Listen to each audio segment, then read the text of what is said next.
teve nenhuma entrevista formal. Eu diria até que é meu primeiro livro de ficção dos meus 20, porque o Marcos não vai. Por um documentário que estava sendo feito na mesma época, o Marcos faltou em 2 sessões de gravação lá em Oriente, na terra dele. Ele não ia. É um vagabundo, sempre foi. Por isso que o livro chama-se Nunca Fui Santo, inclusive.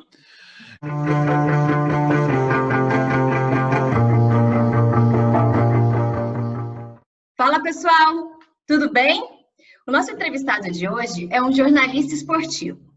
Em 2011, ele foi eleito o melhor comentarista esportivo de televisão e o melhor comentarista de rádio pela CESP. Ele já trabalhou nos principais canais de comunicação do país, como os canais Band, Fox Sport, UOL, e atualmente está na Jovem Pan e também no Esporte Interativo.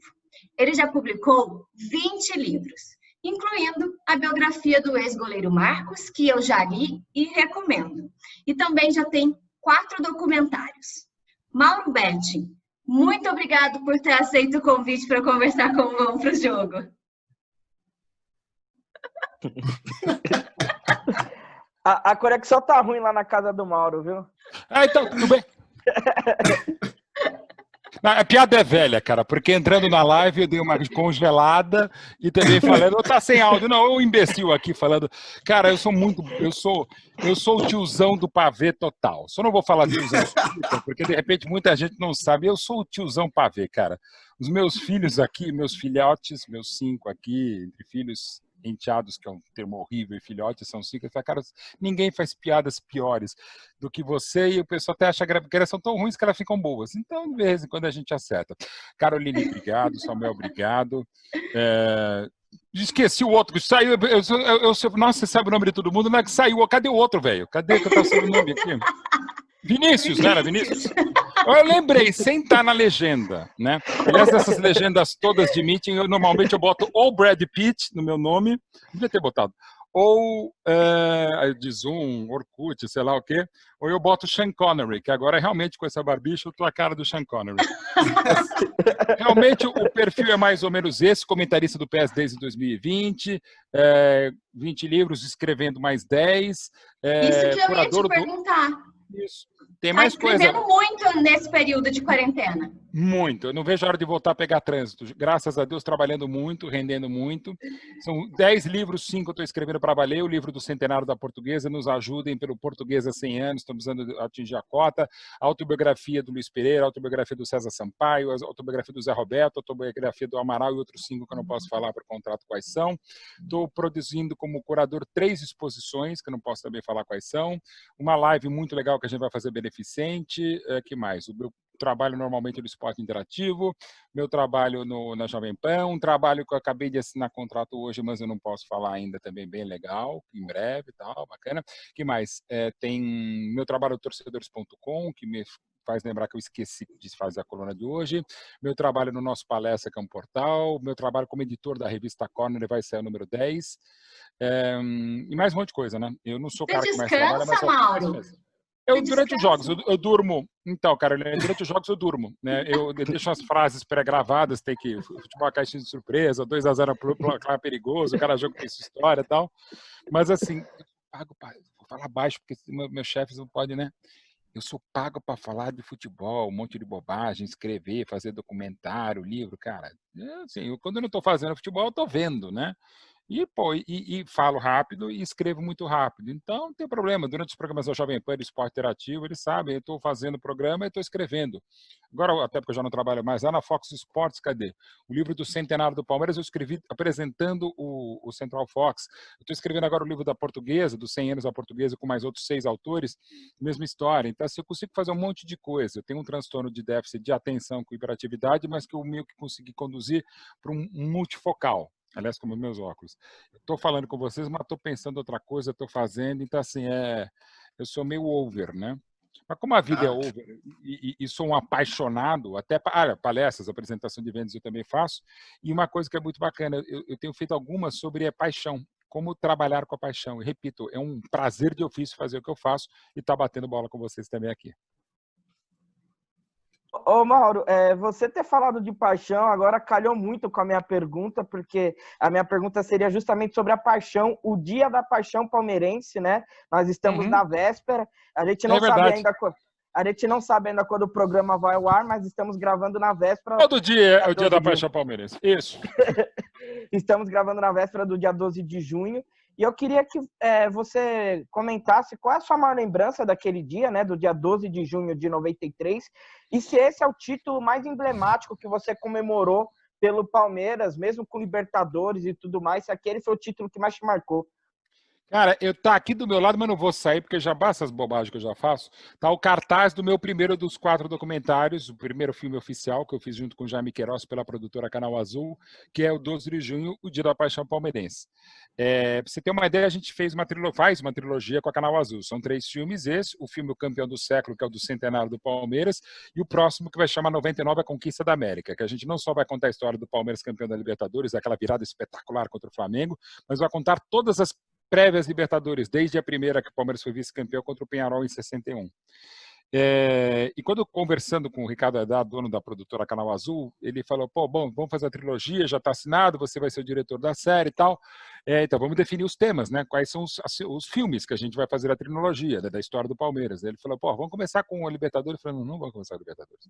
Provavelmente o Libertadores vai ser o terceiro, depois, para calhar com o centenário, a gente vai fazer o Campeão da América, e vamos começar com o dia mais importante, o mais apaixonante, também por ser o 12 de junho, e não precisa nem dizer o ano para o palmeirense, e o dia da redenção, o dia em que o Palmeiras voltou a ser Palmeiras. E ele falou, qual? Do final da fila. Eu falei, mas será? Eu falei, velho, só uma coisa. Qual foi o primeiro filme que a produtora Canal Azul produziu? Eu falei, 23 anos e 7 segundos. É o Gol do Zé Basílio. Depois produziu de título mundial, de Libertadores, um monte de coisa. Mas o mais emocionante para o corintiano é o 13 de outubro de 77, o Gol do Basílio, do Pé do Anjo. O mais impressionante e emocionante para o botafoguense é um final de 20 anos da fila, quando em 21 de junho de 89 ganhou do Flamengo.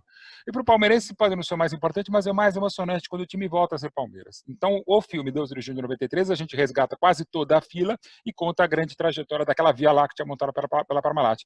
Vinícius, você não tem a dúvida, é o livro, é o filme da minha vida e um dos livros também. Eu fiz 20 livros até agora, 9 do Palmeiras e Palmeirenses, um deles, junto com o Fernando Galupo, é a autobiografia do Evair, conto no livro oficial do Centenário, tantos outros histórias de 93, mas realmente é o jogo da paixão, é um jogo que, como palmeirense, mais vibro. Era um jogo que eu estava fazendo, chegando ao meu terceiro ano como jornalista esportivo, 2 anos em rádio e televisão, e é um jogo que é mais emocionante ainda, porque eu digo que eu fiquei 16 anos e quase 3 horas sem gritar campeão. 16 anos, eu esqueci a data, mas é tipo 16 anos, 9 meses e, sei lá, 20 dias sem gritar campeão. Acho que é 26 dias sem gritar campeão, porque eu estava pela Rádio Gazeta comentando o jogo lá do saudoso mestre Pedro Luiz Paulello e do não menos saudoso narrador Enio Rodrigues, mas eu só pude gritar que o Palmeiras era campeão de um jogo que acabou às 18 horas e 31 minutos daquele sábado, porque eu estava na Rádio Gazeta comentando, então não dá para sair comemorando, né?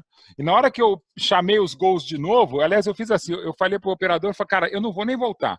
Põe a vinheta, põe o hino do Palmeiras, faz alguma coisa que eu vou comemorar. Aliás, coincidentemente, vou até abrir um negócio aqui para vocês, que aliás eu preciso até postar, bem lembrado, eu vou postar aqui, que é uma das coisas emocionantes, assim, quer ver? Deixa eu achar primeiro aqui. Quem sabe faz ao vivo mesmo gravado. Primeiro é isso aqui, ó. Deixa eu ver aqui. Isso aqui, ó. Vocês estão vendo isso aqui, né? Evidentemente, né? Não sei se estão vendo bem, né? É um papel laminado, sei lá, um verde e um prateado aqui, tá? Tem mais aqui que eu não quero perder, porque eu descobri isso recentemente. Às 21 horas eu saí correndo da cabine junto com um grande amigo palmeirense e peguei e saindo para ir pegar o carro, não tinha celular naquela época, para ir para casa para ficar como eu ficaria até as 9h30 da manhã, já sem voz, né, comemorando pelas ruas de São Paulo. E nisso eu vi ali na arquibancada esses papéis picados, e eu peguei, botei no bolso e falei, cara, isso eu vou guardar a vida inteira, né? E como está aqui guardado, e ter esquecido. Mas eu vi também ali no anel inferior, no anel intermediário do Morumbi, onde ficava a cabine da Rádio Gazeta, do lado, aliás, onde eu trabalho hoje, no estádio, pela cabine da Jovem Pan, há 5 anos, eu falei, cara, a última vez que eu gritei campeão, além de ter sido em 18 de agosto de 76, contra o 15 de Piracicaba, o Palmeiras ficou tanto tempo sem ganhar, a última vez que eu gritei campeão no estádio foi exatamente aqui no Morumbi. A primeira vez que eu gritei campeão, em 20 de fevereiro de 74, o Palmeiras bicampeão brasileiro contra o São Paulo, dono da casa. Eu falei, aí eu desci correndo e comecei a berrar, campeão! E além de falar muito, eu tenho uma voz meio tonitruante. Aí o que aconteceu? Deu eco, né? Eu ouvi a minha voz. Então foi uma emoção, cara, absurda, né? Tô ouvindo a mim mesmo gritando é campeão. E nisso apareceram, sei lá, uns 3 ou 4 moleques que começaram a berrar é campeão e me reconheceram que eu trabalhava também na TV Gazeta no Mesa Redonda. Aí vieram, começamos a abraçar, tal, beleza. Aí vamos lá. Aí, bom, aí vamos, depois faz a festa e tal. Mas eu queria mostrar para vocês exatamente isso aqui, porque é muito bacana, acredito eu. Eu acho bacana, enfim. Que é o seguinte, deixa eu pegar aqui, tá aqui um pouco mais para frente, que é assim. Eu já mostrei para vocês isso aqui, mas eu vou mostrar um dos... para provar que é um dos maiores momentos da minha vida. Tá aqui, ó. Não sei se vai dar para ver direitinho. Deixa eu ajustar a luz aqui. Deu. Agora deu. Você consegue ver o que está escrito aí, Caroline? Eu não sei se está Palmeiras e Corinthians. Isso. Tem escalação. E as notas. E as notas? E as notas, tá. Isso aqui é a minha anotação. Sempre, Sérgio? Hã? Sempre, pois é. Sérgio? Nem fala porque ele vai me encher o saco, que a gente tá fazendo um evento junto, ele vai me encher o saco. É que o Sérgio quase não fez defesa difícil, né? E teve uma bola que ele largou que o Evair dá uma bronca nele, que a gente até conta na biografia. Mas peraí, deixa eu botar aqui. Tá. E eu quero mostrar para vocês a prova de que às vezes eu consigo ser equilibrado, como vocês veem normalmente nas transmissões da Jovem Pan, que eu não comemoro gols. E aqui eu também não comemorei gols. Mas eu queria mostrar para vocês a prova, assim, grandes momentos da vida, nascimento dos meus filhos, casamento com a minha loirinha, minha mulher hoje, né? Tem grandes momentos na vida. Mas, cara, poucos como isso aqui, ó. Que é bem da série, vamos mostrar. Procurem aí uma marcação de número... Peraí, é uma anta, mais fácil apontar, né? Onde está meu dedo, tá? Eu não sei se vocês estão vendo, tá um 10 aqui e um círculo em volta do 10. Sim. Em cima dele tá a marcação onde começa a marcação, né? Tem a bolinha. Assim, onde está o 1 é o momento que eu sei que a bola entrou e eu estou anotando que é gol aos 10 minutos. Gol do Evair. E aí não tem mais jeito, né? Até porque eu jogar pelo empate. Esse momento eu posso falar que, assim como a assinatura do meu casamento com a amor da minha vida, que é a minha mulher, hoje, eu acho que é a prova definitiva de um momento de alegria suprema. Assim, nada poderia ser melhor nessa hora que eu estou escrevendo esse 10. Sabe? Até bom que eu vou ser um bom texto para escrever amanhã. Amanhã é 12 de junho. Então, assim, eu tenho a prova viva de que ali... você vê o tempo que eu demorei para contar essa história, Vinícius, na sua pergunta, Samuel e Caroline, mostra o tamanho que é o 12 de junho de 93. Para mim, para muita gente, eu fico muito feliz que talvez o documentário dos que eu mais gosto, esse da América não é para vender, fazer merchan, tá muito legal. Eu fiz também a série dos 100 anos da seleção brasileira para a National Geographic, eu sou um dos diretores e roteiristas, também junto com a produtora Canal Azul, a série de 5 programas oficial dos 100 anos da seleção brasileira, que a gente lançou em 14. Mas, cara, como isso, só se o Palmeiras voltar a ficar na fila e ganhar em cima do Corinthians. Então, a emoção do 12 de junho é tudo isso. Sensacional. Sensacional, Mauro. E assim, com todos esses trabalhos, tudo que você já falou aí, que eu não sei como você encontra tempo para fazer tudo isso, deve ter umas 100 horas do seu dia, não é possível. Por aí. Mas, assim, você fez o livro de um dos maiores atletas do Palmeiras, e acho que para todo palmeirense ele é referência. Eu queria saber como foi esse processo como torcedor, não só como jornalista, mas como torcedor de sentar ali, ouvir as histórias e começa a escrever isso e aquilo. Como foi esse momento? O Marcão é um livro bem Marcão. Eu diria também bem Mauro Betti, com uma certa presunção. 2007, ele voltando de uma das lesões, ele estava treinando, aí ficou conversando ele e o Serjão foi para casa, ficou também o preparado, não, ficou eu, o Marcos e o Serjão, falando, resenhando e tal. Aí depois saiu o Serjão, ficou só eu e o Marcão. E acho que tinha mais, enfim, mas acho que o auxiliar dele, o assessor dele. Ficamos tipo mais 1h30, eu e o Marcão falando merda. Aí eu tinha uma festa para ir, né, com os amigos. Aí eu entrei no carro, só tinha gente ainda na academia. E aí entrei e eu falei, pô, tem muita história boa, né? Aí eu comecei a anotar por tópico e tal, do carro, não sei o que lá, do carro roubado. Comecei a anotar, eu falei, cara, não vou só contar para os meus amigos. Vou fazer um livro do Marcão, ele merece e fora as histórias engraçadas. Aí na semana seguinte eu liguei para ele, não, fui no treino, acho que sei lá. Você liga, atendendo ou não atendendo. Eu fui lá no treino e falei, Marcão, vamos fazer um livro? Vamos. Mas eu vi ele ficar assim, para resumir. Ele se sentia assim, naquela época, em 2007, escrevesse um livro, ele estava encerrando a carreira. Então a gente esperou encerrar a carreira. Nisso eu levei o meu projeto para Panda Books, que como viu que o Marcão não ia querer fazer, fez o livro do Rogério Ceni, Maioridade Penal com o grande André Plihal, que rima, e é uma solução. baseado nessa ideia de vamos fazer o livro do Marcão. E aí, quando estava o Marcão para se aposentar, a editora Universo dos Livros, com quem eu fiz também a autobiografia do Neymar, pai e filho, junto com o Ivan Moré, um ano depois, em 2013, eles me procuraram e falaram, olha, vamos fazer uma série de 3 livros, que é o Amém Marcos, um livro de fotos, que eu também colaboro, e é o último texto do meu pai antes de morrer, que está em algum lugar aqui na minha bagunça. Um livro que ia ser escrito pelo PVC, que acabou não saindo, porque, graças a Deus, o meu estava meio que pronto, essa autobiografia, contei com a ajuda de outros queridos companheiros, como, por exemplo, Danilo Lavieri, e a gente botou o livro para vender. Então, aí você pergunta, e o processo? Eu falei, algumas coisas eu já sabia, algumas histórias, o Marcos tem 48 versões diferentes, eu optei sempre pela mais engraçada. E, cara, não teve nenhuma entrevista formal. Eu diria até que é meu primeiro livro de ficção dos meus 20, porque o Marcos não vai. Por um documentário que estava sendo feito na mesma época, o Marcos faltou em 2 sessões de gravação lá em Oriente, na terra dele. Ele não ia. É um vagabundo, sempre foi. Por isso que o livro chama-se Nunca Fui Santo, inclusive. E aí o que acontece?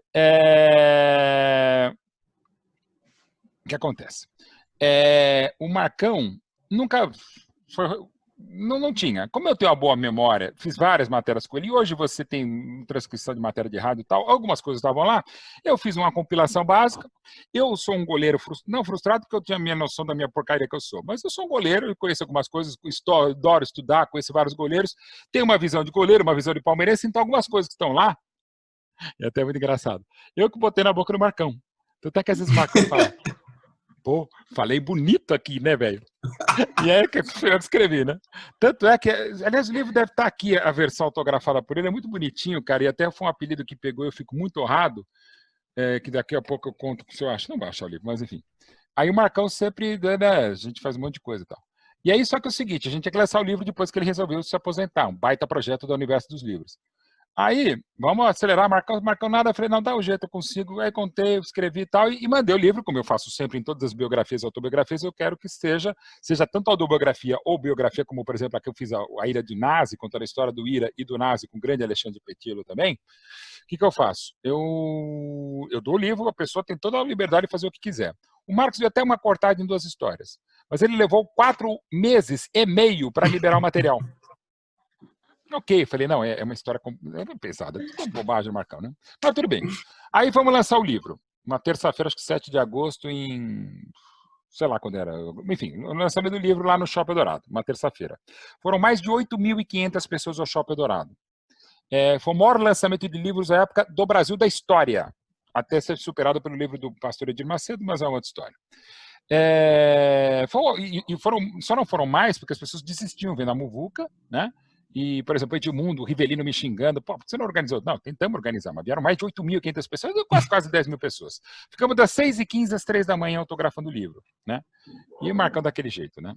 Na entrevista coletiva antes, o Marcão vira e fala, a grande Abel Neto pergunta a ele da Globo, Marcão, tem alguma história polêmica, mais alguma? Eu falei, ele vira, não, eu e o Mauro decidimos não ter mais polêmica, já tem tanta polêmica, né? Eu resolvi não contar mais nenhuma. Aí ele vira para mim, quer dizer, até onde eu li do livro, né? Mauro, o final tem alguma polêmica? Eu falei, não, Marcão, todo mundo... E aí saímos para autografar os livros e eu falei, Marcão, eu tenho certeza da resposta, mas vou ser obrigado a te perguntar. Você leu o livro até o final? Eu falei, confio em você. Ele não leu o livro em 4 meses e meio.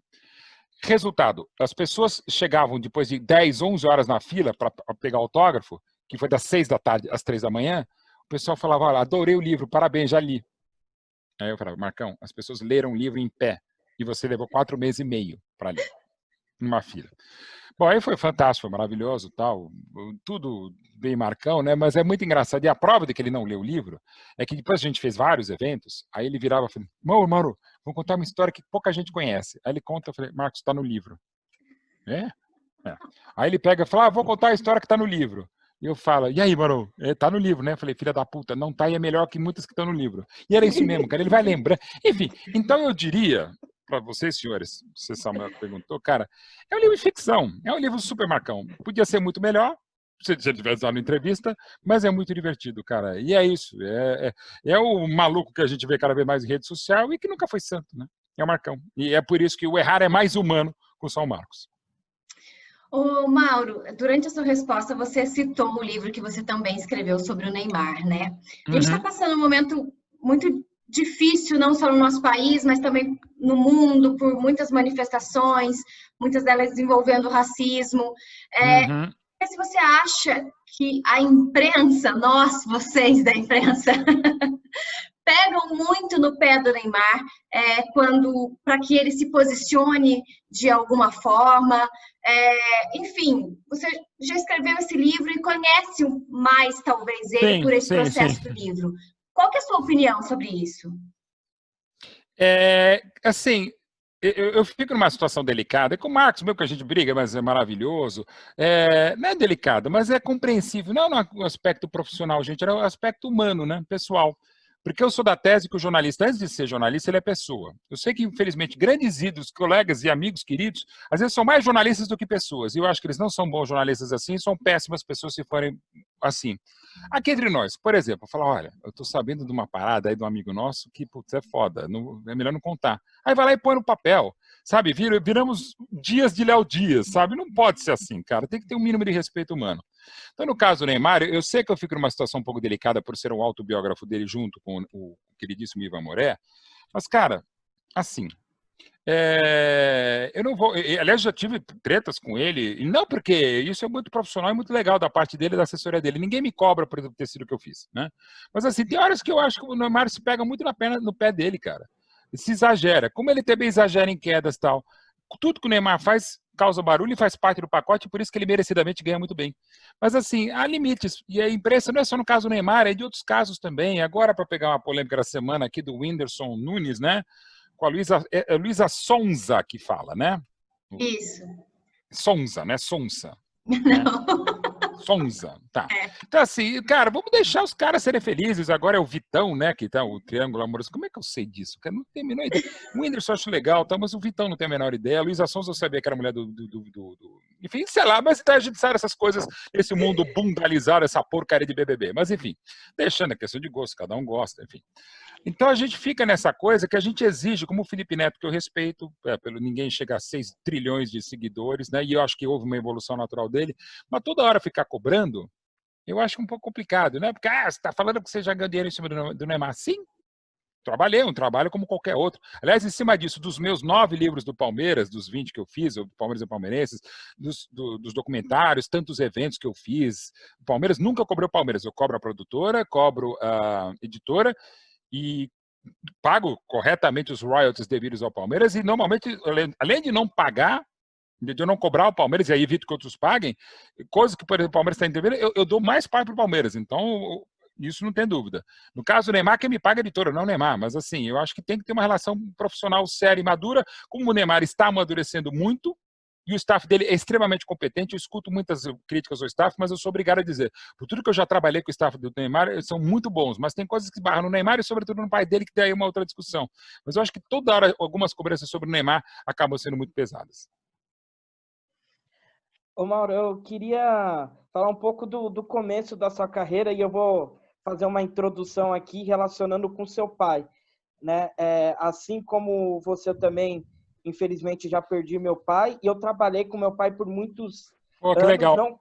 não como jornalista, né? Mas como comerciante. Meu pai tinha uma loja de autopeças e eu tinha uma relação difícil com meu pai por nós trabalharmos, além de termos essa relação pai e filho, né? A gente tinha essa relação de patrão e empregado.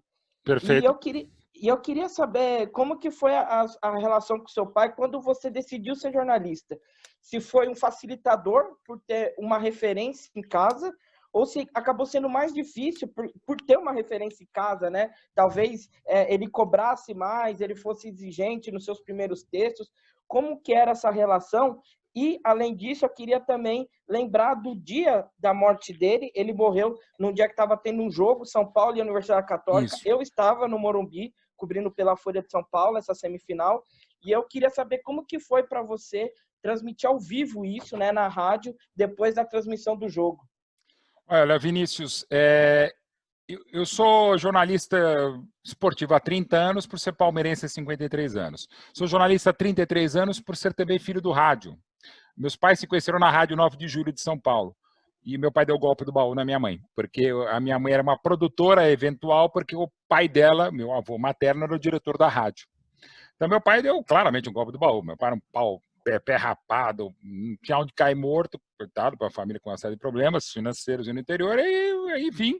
E foi maravilhoso, não só o amor da minha mãe, que segue sendo um amor espetacular por ele, pela família toda, e do meu avô também, de aceitar a situação, um cara do interior sem dinheiro nenhum, mas o meu avô falava, esse moleque tem potencial muito trabalhador, muito esforçado. E, de fato, o meu pai tinha muito potencial, muito esforçado, bem trabalhador. Então, eu cresci com meu pai. As primeiras lembranças que eu tenho com 5, 6 anos de idade, meu pai já fazia rádio Jovem Pan, como eu faço há 5 anos, e trabalhava na TV Record, onde eu iria trabalhar em 2012 e 2013. E escrevi uma coluna na Folha de São Paulo, né? Então, eu sabia, quando eu comecei a ler, às vezes eu tentava ler, mas a coluna era notas econômicas, jornalismo econômico, nunca entendi de economia, né? Aliás, nem meu pai entendia. Quem entende de economia é minha mãe. Meu pai era um gastalhão. Não por acaso o primeiro livro do meu pai, Na Prática, a Teoria é Outra, era ele, porque ele sabia muito de economia, mas não sabia nada de fazer economia doméstica ou diária. Então, assim, eu cresci com meu pai fazendo televisão e meu pai fazendo rádio. Eu ia para a escola cedinho, meu pai falando na Jovem Pan. À noite chegava meu pai fazendo programa. E de vez em quando eu sabia que ele escrevia a coluna em casa, e eu via no dia seguinte, Joelmiro Betti, meu pai e tal. Então era muito fascinante, porque era uma época, diferentemente de hoje, que você tem isso aqui, ou um pouco antes que você ligava um videocassete, tinha um vídeo caseiro, teu pai aparecia na televisão, olha, sai o James West, sai o Pato Donald dentro do teu pai. Eu falo, nossa, né? É um negócio impressionante. O rádio, olha que legal, e o rádio mais penetrante à época e tal. Então eu achei muito fascinante. E mais, meu avô era jornalista, meu pai é jornalista, um monte de gente, tem mais de 40 da família jornalista. Então eu nunca imaginei fazer outra coisa. Seu primo, Eric Betti, que eu já tive Eric aula Betti, com ele, inclusive. Ah, que legal, Vinícius. Então, o Eric, pra você ter uma ideia, além de primo, ele é mais irmão-primo do que primo-irmão, porque a mãe do Eric é irmã da minha mãe, casada com o irmão do meu pai. Esses 2 irmãos casados são... não que eles casaram os irmãos, né? O irmão do meu pai e a irmã da minha mãe são meus padrinhos. Eu sou padrinho do Eric e o Eric é padrinho do meu filho mais velho. Quer dizer, é mais do que... E o Eric também me acompanhava muito no começo da carreira. O Eric, com 12, 13 anos de idade, também virou o brilhante jornalista que ele é. E juntando os lados betting, né? Porque ele tem a economia e marketing do meu pai e o esporte, como ele também trabalha muito bem. Então, assim, eu nunca me vi imaginando fazendo outra coisa. Eu fiz até direito pela manhã na USP, jornalismo na FIA à noite, porque achava que, e foi muito legal na formação. Só que minha mãe tentava de qualquer jeito que eu não fizesse jornalismo. Quando ela viu que não tinha jeito, ela falou, então só faz uma coisa, Mauro, só não seja jornalista esportivo. E filho mal educado e desnaturado que eu sou, é o que eu sou há 30 anos.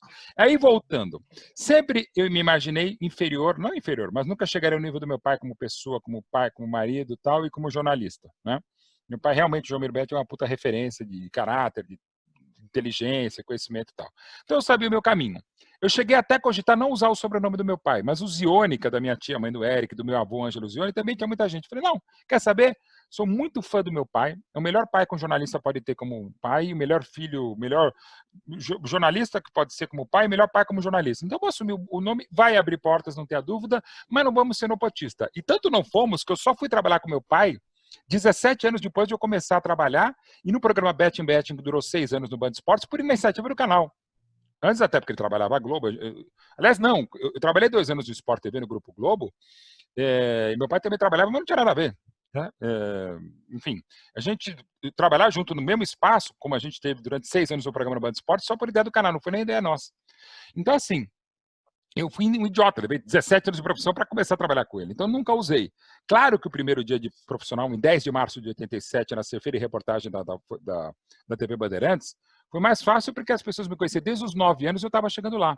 Só que meu pai já estava há 2 anos na Globo, com a minha mãe, inclusive, como produtora. Então, assim, quando eu passei o crachá, né, nem tinha crachá, né, eu era estagiário de chefia de reportagem, eu deixava ele ser o Maurinho, ou o filho de Joelmiro, para ser outro profissional como qualquer, e ser cobrado como tal. Então, desde então é isso. Até hoje, passados 7 anos da morte do meu pai, o pessoal fala, você está aí onde você faz por causa do seu pai. Eu falei, meu pai agora deve estar exatamente com o meu chefe lá que me contrata, e hoje mesmo assinei um contrato que eu não posso falar, mas de um novo trabalho aí.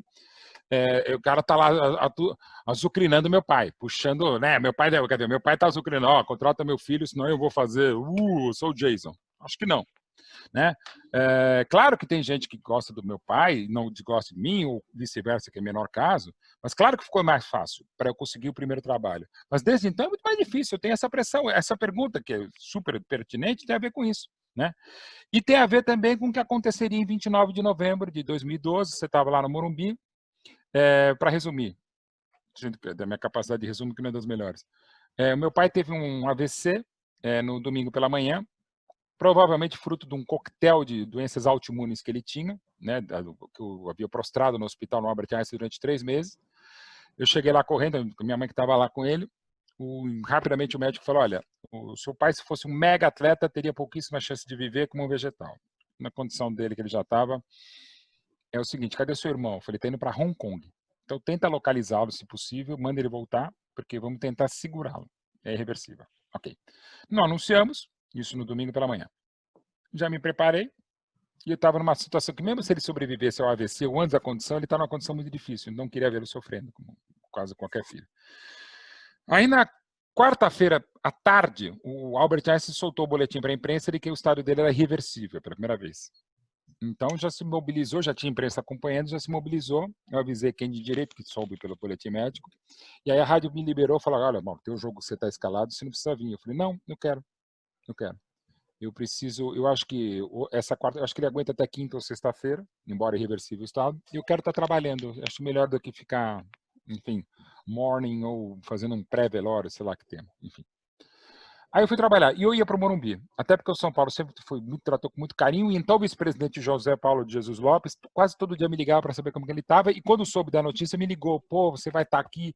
Eu falei, vou. Só que no meio do caminho, umas 5 da tarde, logo depois de eu escrever meu texto para o blog a respeito disso, eu falei, cara, há uma chance dele morrer durante o jogo. Aí o que eu vou fazer? Eu vou sair no meio do jogo? Não dá para sair. Outra coisa, com todo respeito à história que a gente tem no Morumbi, o respeito ao São Paulo, se fosse no Palestra Itália, no Parque Meu Jogo do Palmeiras, eu até gostaria de estar lá. Eu não quero estar lá. E ele estava no Albert Einstein, que é do lado do Morumbi, que é do lado da TV Bandeirantes, da Rádio Bandeirantes. Eu falei, eu vou para o estúdio. Vou lá, fico lá num canto, como se fosse um off-tube, como a gente fala. E fui para o Morumbi. Passa o jogo, São Paulo classificado, Síria depois campeão da Sul-Americana. Rádio Bandeirantes, Milton Neves apresentando, brigando com o Rogério Ceni na escuta e eu também.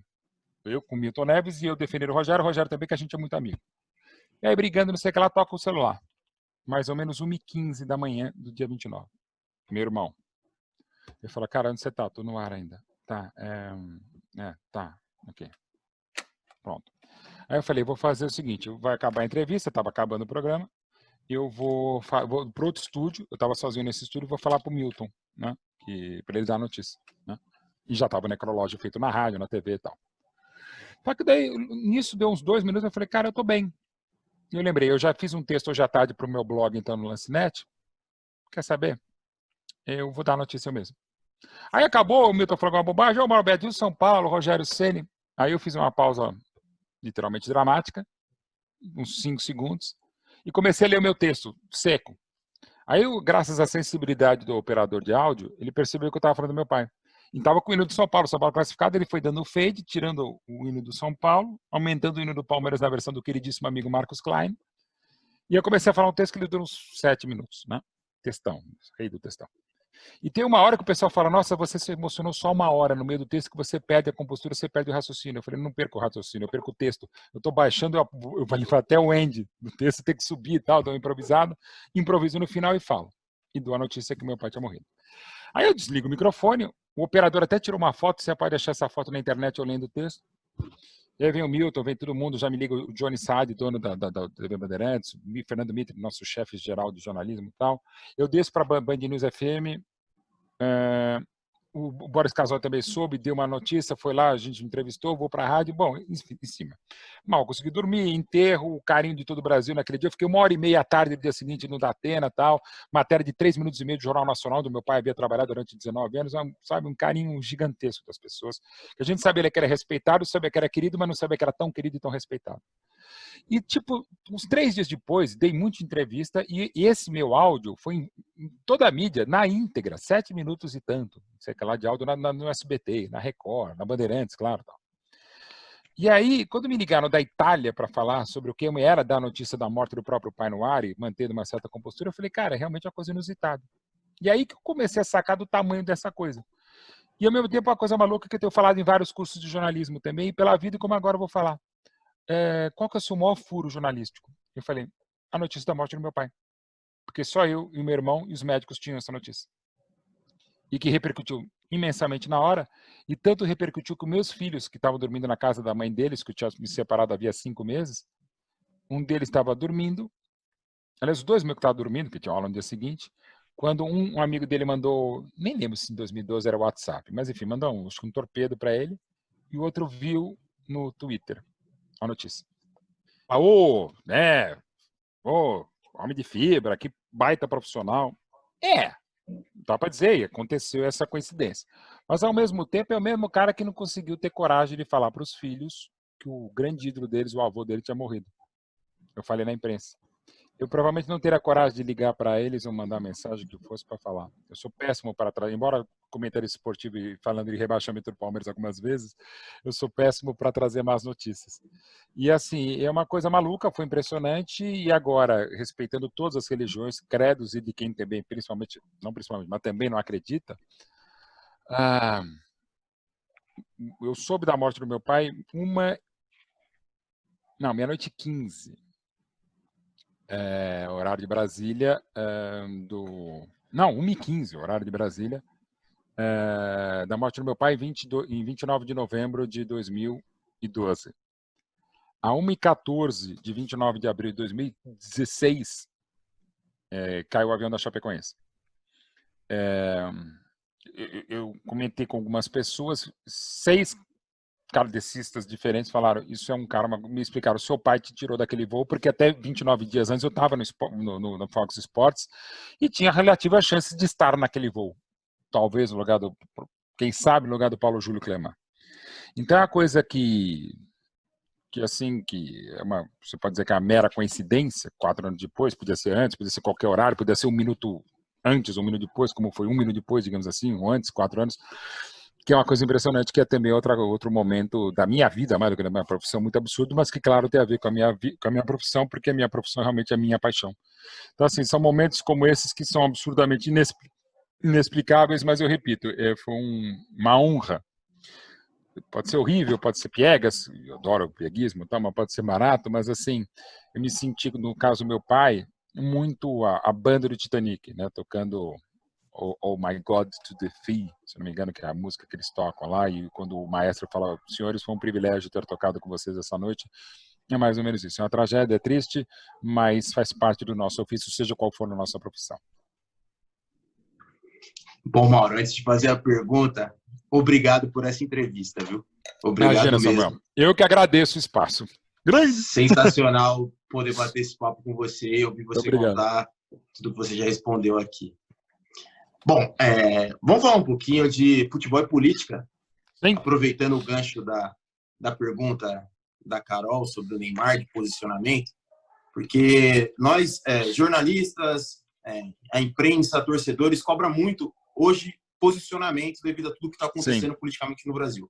Sim. E aí alguns atletas, poucos, eu acho que na década de 80 os atletas participavam mais, eram mais próximos dos jornalistas, tinha isso. Hoje poucos atletas se expõem dessa maneira. Uhum. E os poucos que se expõem, por talvez ter uma posição contrária da maioria, são crucificados, esculachados. É o caso falando de Palmeiras, Felipe Melo, que sempre demonstrou seu apoio, o Marcos, que São Marcos, adorado por todos, devido a um posicionamento político, foi escrachado.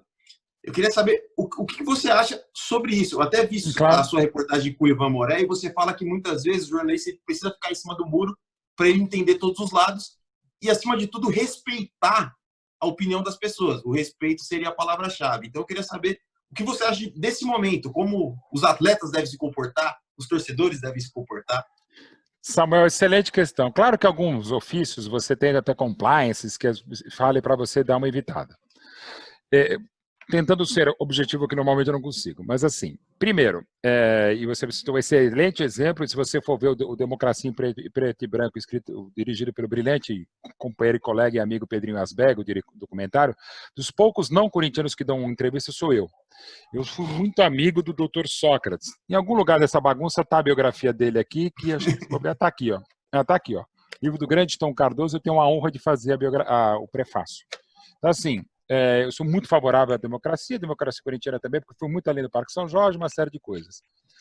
Ponto. E sempre lembrando que a democracia corintiana pediu o quê? Democracia. A democracia corintiana não pedia para você votar no PMDB ou no PT, embora tivesse mais gente do PT e do PMDB do que qualquer outro partido. Na época, lembrando, eram 5 partidos, não havia, por exemplo, o PSDB. Então, assim, era uma frente partidária pela volta do direito de você ser democrata, de ter a democracia plena, que você pudesse votar para presidente da República. Aliás, em 82 era a primeira eleição para governador desde 66, né? Acho que sim. Não, desde 61, 61 a eleição para governador. Enfim. Ou por aí. Então, assim, você poderia para voltar à emenda de Oliveira, que não passou em 25 de abril de 84, a gente só foi ter uma eleição direta em 15 de novembro de 89. Né? Então, assim, não era uma frente ampla partidária. Era política, claro, mas era democrática, pela volta do que é fundamental em qualquer sociedade, que é a democracia. O que é muito diferente do que fez o Felipe Melo, quando fez um gol contra o Bahia, e aí eu explico um pouquinho mais, não é porque é o Felipe Melo, você pode até dizer que é o Felipe Melo sou bloqueado em algumas redes sociais, a gente até ultimamente tem se respeitado, mantido distância, ele mesmo falou publicamente que nem sabia que tinha me bloqueado, mas que ok, tá, a gente se tolera até em nome do Palmeiras, mas enfim. Quando ele faz o gol para o Bahia, ele fala, eu gostaria de dedicar esse gol ao meu amigo Jair Bolsonaro, que se não me engano ele fala que está no hospital. Até aí, eu não faria nenhuma restrição, porque ele estava dedicando primeiro um gol a um amigo, deu o nome do amigo, e que estava no hospital, mais delicado ainda, e estava no hospital por causa de uma facada. Então, mais um motivo para dedicar. Só que ele não poderia, como jogador do Palmeiras, jogador do Corinthians, do Flamengo, se eu fosse eu comentarista esportivo, se ele tivesse uma call da empresa dele, como professor, como qualquer um, fazer proselitismo partidário, que vai além do político, durante a eleição. Ele podia falar, é meu candidato. Se ele mandasse um abraço ao amigo Jair Bolsonaro, ponto, fechado. Claro que ele estava fazendo indireto, até diretamente proselitismo, mas ele estava falando, inclusive, que era o futuro presidente. Quando eu comecei a tretar com ele por política, quando ele, no dia 1º de maio, ele foi contra as manifestações e mandando dar pau em vagabundo, eu falei, cara, é manifestação de 1º de maio. Como entendo as manifestações pró-governo, eu jamais vou entender as manifestações antidemocráticas. Você vota em quem você quiser. E não estou só falando da boca para fora, é uma coisa que eu sempre exercito, não como jornalista, como cidadão. Porque, repito, eu sou primeiro jornalista e depois eu sou cidadão. E como cidadão e como jornalista, eu quero ficar em cima do muro, não só porque eu sou muro betting, não só porque eu sou isentão. E o mundo está tão perdido que a isenção, que é a base, uma das bases, dos pilares do jornalismo, para não dizer o exercício da cidadania, virou ser coisa ruim isentão. Subir em cima do muro para ver os vários lados da situação. A gente precisa ser plural. A gente, como jornalista, para mim, a melhor definição, que não é minha do jornalismo, é de um jornalista americano, que aliás eu preciso toda vez de saber quem foi, que ele diz que o jornalismo, seja qual for a área, é a busca pela melhor versão possível dos fatos. Primeiro, não tem verdade, não sou o dono da verdade, o plenipotenciário da verdade, não sou oligarca da mentira também, mas eu tento buscar a melhor versão possível dos fatos. E muitas vezes é ficar em cima do muro. Ainda mais nesse momento de intolerância, de intransigência e de falta de inteligência mesmo. E mais do que tudo, e aí vai além do campo jornalístico, da falta de respeito. Porque é fácil amar o Palmeiras. Quer dizer, nem sempre, né? É fácil amar meus filhos, amar minha mulher, amar minha família, o que eu gosto. Dura respeitar quem eventualmente não gosta, não tem afinidade. O adversário, né? Isso que está faltando ao mundo não é amor, está faltando ao mundo é respeito. É fácil amar, respeitar é mais complicado. E a gente não tem o menor respeito. A virtude hoje não é estar no meio, que também é outra grande discussão. A virtude é estar distante dos postos, dos opostos e dos polos extremamente extremistas, extremados, intolerantes. A gente só pode ser intolerante contra os intolerantes. Só que tem intolerantes à minha esquerda e à direita deles. Eu sou claramente de cara de esquerda. Já várias vezes me manifestei em quem votei no primeiro e no segundo turno. Não sou um isentão. Só que há limites, tá? Que lamentavelmente a gente virou uma imprensa partidária. Quando o meu lado, que não é o lado meu, deixo muito claro, a direita fala que a imprensa é extrema imprensa, não deixa ele ter razão. Claro que é risível falar que o Globo é comunista. Hoje tudo é comunista e também é risível e deplorável falar que todo mundo é fascista. Será que temos mais de 57 milhões de fascistas no Brasil? Não. Elegemos um governo fascista? Não. Elegemos um presidente que talvez goste do fascismo? Sim. Ele quer dar um golpe? Acho que não. O Supremo quer dar um golpe? Não. O Supremo também, muitas vezes, merece os comentários negativos de quase toda a sociedade, claro. Merece o que falou o ministro da Educação, que tem todo mundo ter que ser preso? Weintraub, com todo respeito, deve significar não é possível que eu seja ministro da Educação em alemão. Porque, assim, é inacreditável que eu Weintraub. Mas, enfim. Aí, voltando.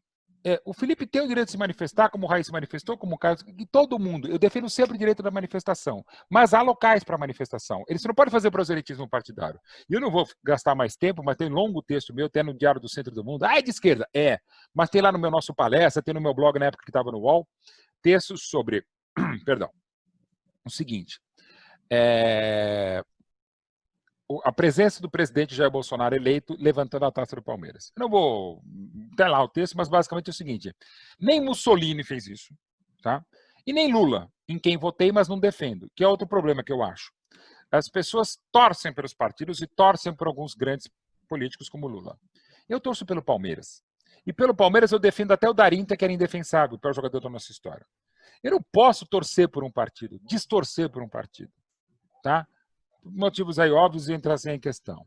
Então, assim, clubista, pegando o termo clubista do jornalismo esportivo, não é quem como eu, que desbragadamente é palmeirense assumido, até porque tem um pai que tem essa história, um pai que é o nome da sala de imprensa do Allianz Parque, a frase dele está em 3 lugares no Allianz Parque e na Academia de Futebol do Palmeiras. Tá?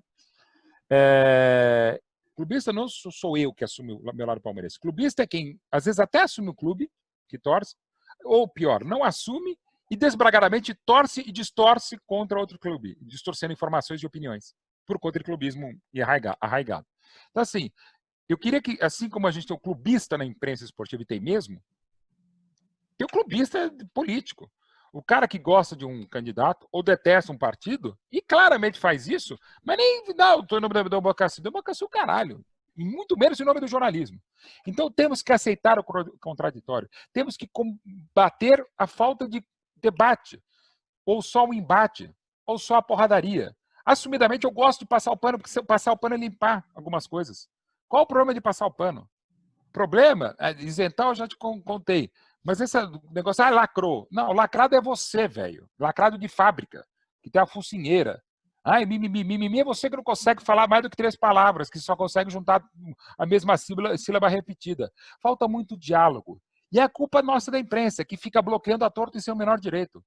Os bloqueados pela natureza das minhas redes sociais, dos meus trabalhos, eu respondo de modo geral. Aliás, eu respondo mais a haters do que a quem gosta de mim. Perdão a quem gosta de mim, ou que estabelece um debate, eu respondo mais a quem gosta do embate, porque é bom expor as nulidades, é bom expor os apedeutas, os desperdícios de carbono, como eu costumo dizer. Se o cara vai à merda, normalmente eu respondo, fui e você não abriu a porta. Se o cara fala, pô, seu pai deve estar se revirando no túmulo pelo jornalista que é, pelo Palmeiras que é, eu falo, ele não está revirando porque ele foi cremado. Então, assim, acho que a gente tem que responder no baixo nível também. E tem que, evidentemente... Opa, peraí, gente. Cadê? Oi, voltei. Você tem que tentar estabelecer um diálogo. Um dos grandes problemas hoje do jornalista é que a gente só fala muito, como vocês estão vendo, e não ouve nada. A gente defeca a regra e não quer que o cara faça uma objeção, mesmo que te xingue. Cara, você está exposto a isso e tem que se expor a isso. Tem que ter o debate, não o combate, não o embate. E, lamentavelmente, a gente não sabe dialogar. A gente é comunicador social para pegar o social do elevador. Porque comunicação a gente não faz. Comunicação é falar, como eu falo pra cacete, e ouvir, que nem sempre eu escuto. Mas pelo menos tento, não sai bloqueando todo mundo.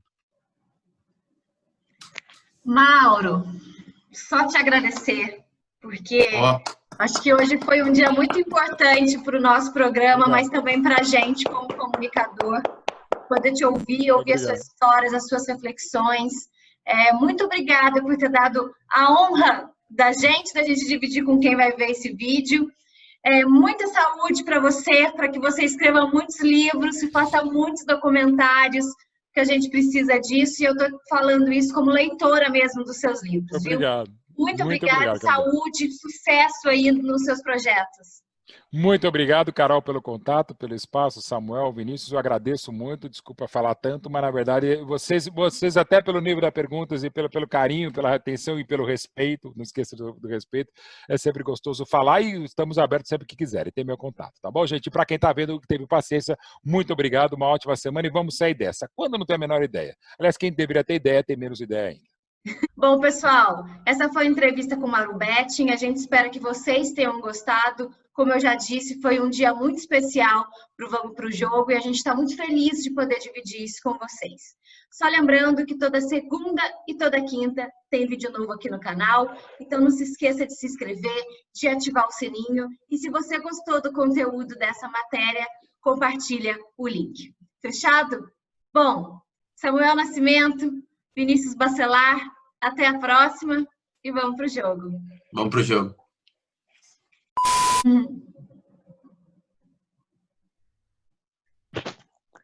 Olá! Não estamos te ouvindo. Vocês estão ouvindo, gente? Não, tá sem áudio. Não estamos Acho ouvindo. que ele travou. Travei nada, eu tava de sacanagem mesmo.